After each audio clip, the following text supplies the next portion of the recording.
అందరికీ నమస్కారం. Welcome to our channel. ఈరోజు టాపిక్ ఏంటంటే భగవంతునికి నైవేద్యము పుష్పాలను ఎలా సమర్పించాలి అనే దాని గురించి తెలుసుకుందాం. తెలుసుకునే ముందు ఇంకా మన ఛానల్ ఎవరైనా సబ్స్క్రైబ్ చేయకపోతే సబ్స్క్రైబ్ చేసుకోండి. అలాగే వీడియోని స్కిప్ చేయకుండా చూడండి, అప్పుడే మీకు అర్థమవుతుంది. చూసిన తర్వాత కంపల్సరీ దయచేసి మీరంతా మంచి వాళ్ళు లైక్ చేయమని కోరుకుంటున్నాం. టాపిక్లోకి వెళ్దాం రండి. మనమందరం భగవంతునికి పూజలు చేస్తూ ఉంటాం. పూజలు చేసేటప్పుడు మనమందరము తెలియకుండా కొన్ని తప్పులు చేస్తూ ఉంటాం.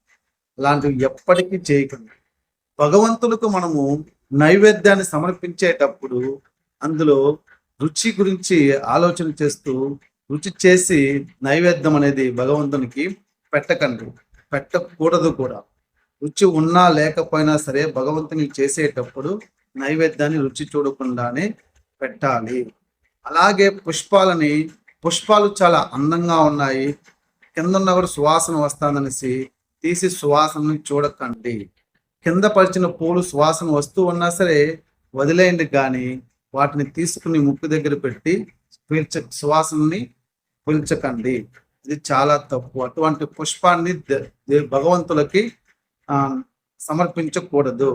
కావున మనం అందరం తెలుసుకోవాల్సినది ఏమిటంటే నైవేద్యం పెట్టేటప్పుడు రుచి చూడకూడదు, అలాగే పుష్పాలను సమర్పించేటప్పుడు వాసన అనేది చూడకూడదు.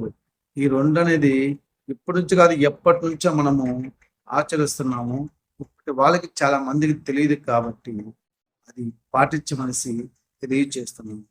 దయచేసి అందరూ పాటించండి. అందరికీ మంచిగా జరుగుతుంది. మరొక మంచి వీడియోతో మళ్ళీ